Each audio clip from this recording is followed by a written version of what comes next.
నమస్తే అందరికీ. ఇప్పుడు జ్ఞానయోగం స్వామి వివేకానంద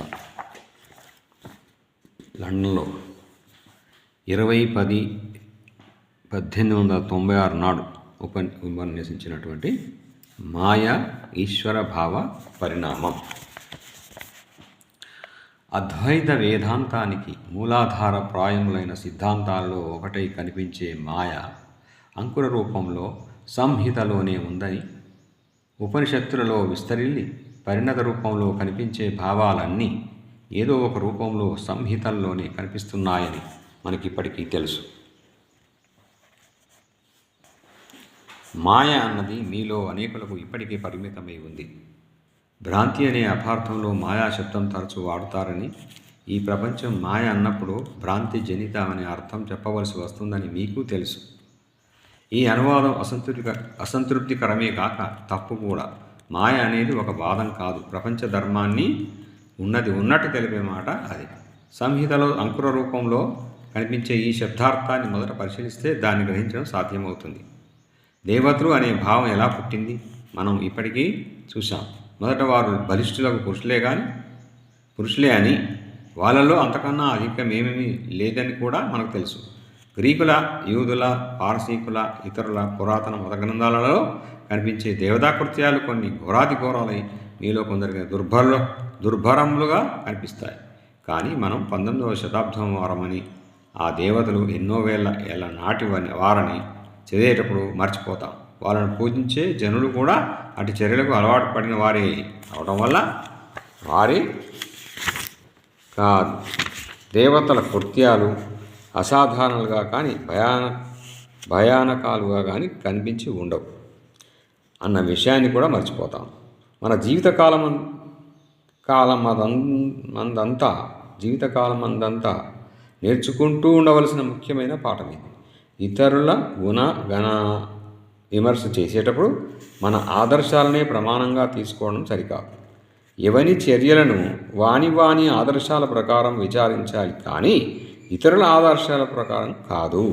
లోకులతో వ్యవహరించేటప్పుడు అంతా మనం ఈ మహాప్రమాదానికి గురవుతున్నాం. మన దేవతలను ప్రమాణంగా తీసుకొని ఇతర దేవతలను, మన ఆదర్శాలను ప్రమాణంగా తీసుకొని ఇతరుల ఆదర్శాలను, మన ఉద్దేశాలను బట్టి ఇతరుల ఉద్దేశాలను విమర్శించే దురభ్యాసమే మన కలహాల్లో అనేక కలహాలకు మూల కారణమని నా దృఢ విశ్వాసం. నేను చేసిన పనిని మరొకడు కూడా చేస్తే నన్ను పురికొల్పిన ఉద్దేశమే వాణ్ణి కూడా పురికొల్పిందని నేను భావిస్తాను. ఒక కార్యమే వివిధ కారణాల వల్ల సంభవించవచ్చునను సత్యాన్ని మర్చిపోవడమే ఈ మహాప్రమాదానికి మూలం.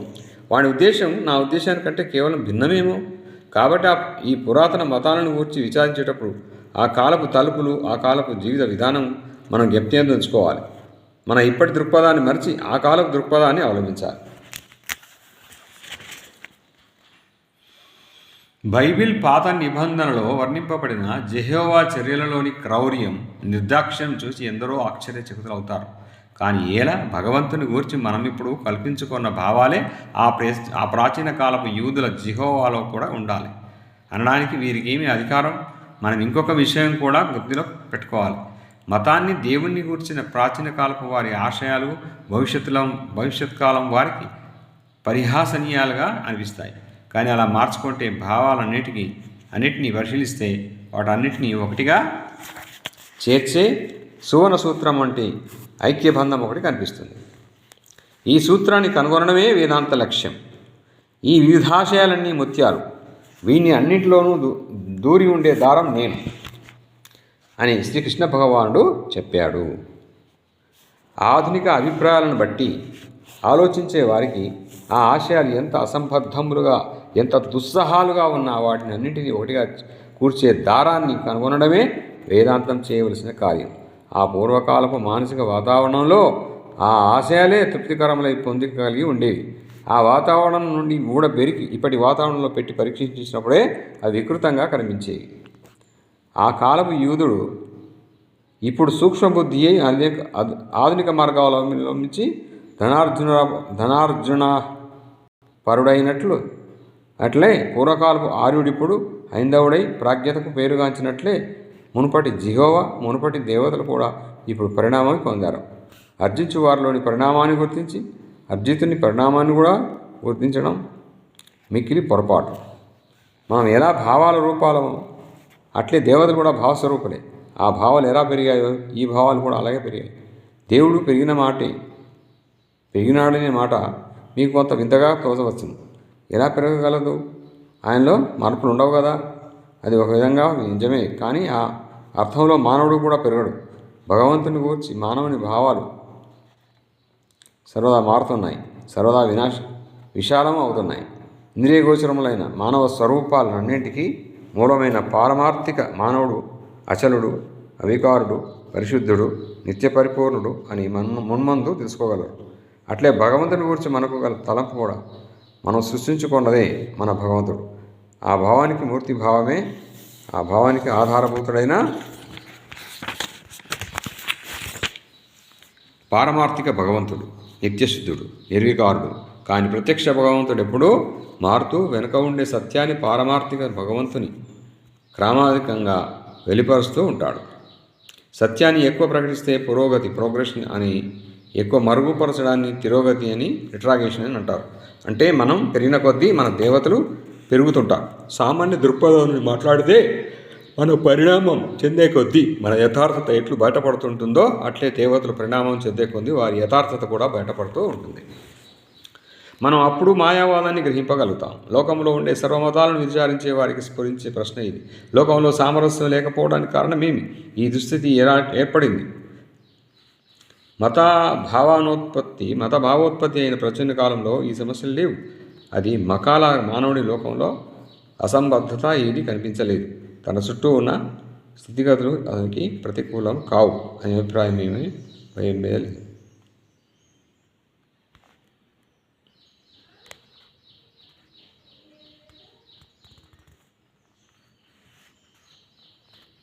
మంచి చెడులు వేరు అని కూడా తోసలేదు. కానీ అతని హృదయంలో ఒకప్పుడు సమ్మతికి సూచన, ఒకప్పుడు అసమ్మతికి సూచన స్ఫురిస్తూ ఉండింది. అతడు తాత్కాలిక హృదయ ప్రేరణలను అనుసరించి ప్రవర్తించేవాడు. ఎప్పటికెలా తోస్తే అలా ప్రవర్తించాడు. దేహశక్తిని వినియోగించి తోసిన పనిని చేశాడు. కార్యకార్య విచారణ లేదు.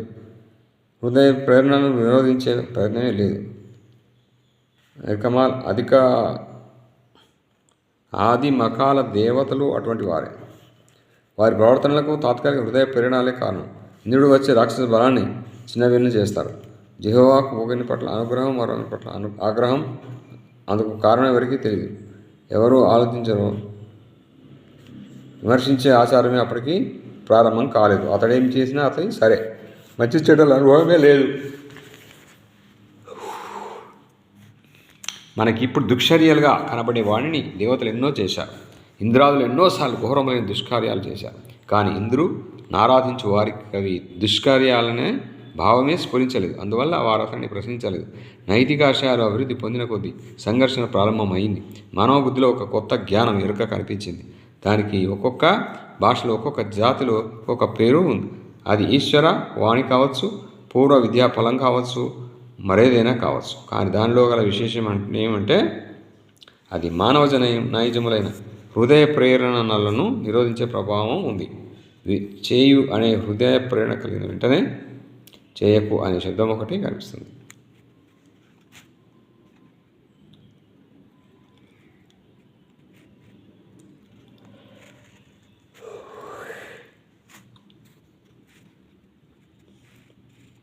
ఇంద్రియాల ద్వారా బాహ్య ప్రపంచంలోకి వెళ్ళి రమించు అని మనసును ఎప్పుడూ ప్రేరేపించు భావపుంజం వెనువెంటనే వద్దు అని బోధించే భావపుంజం కూడా ఒకటి ఉంది.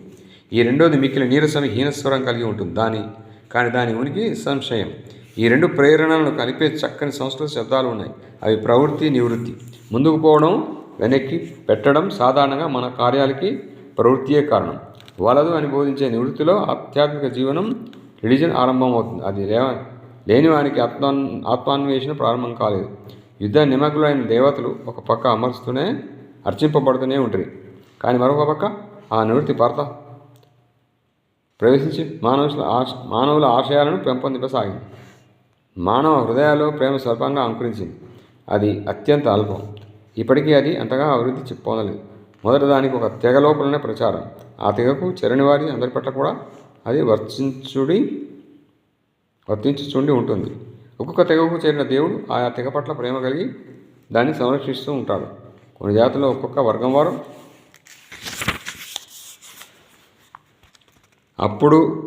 ఇప్పుడు తామొక మూల పరుషుని వంశంలోని వారసమని చెప్పుకుని ఉన్నట్లే ఆ కాలంలో కొన్ని తెగలవారు తమ దేవుని సంతతి వారమని చెప్పుకుంటూ ఉండేవారు.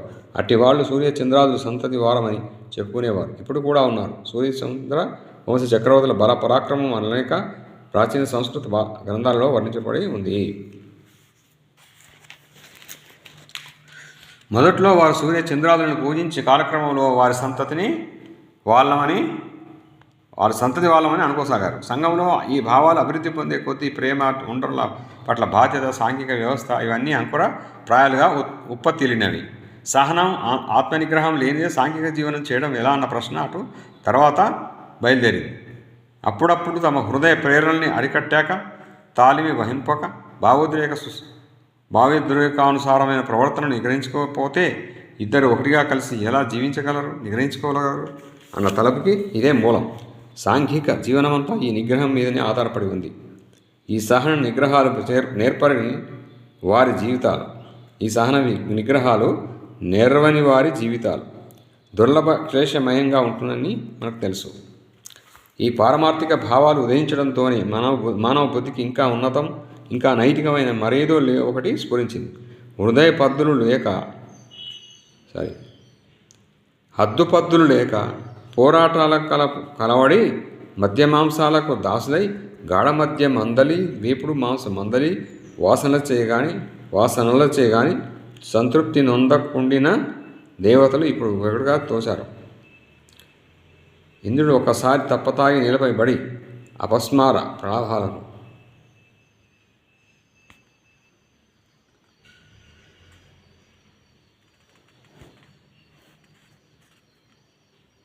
ఈ పారమార్థిక భావాలు ఉదయించడంతోనే మానవ బుద్ధికి ఇంకా ఉన్నతం, ఇంకా నైతికమైన మరింతో కూడా స్ఫురించింది.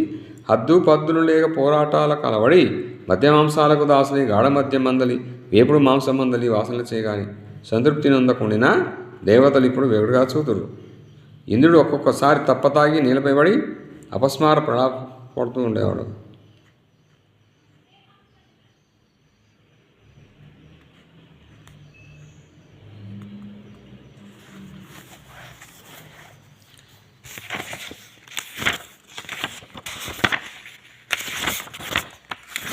ఇంకో రెండో బాటిల్ వచ్చిందామండి, ఇక్కడ కాద్దాం. Thank you.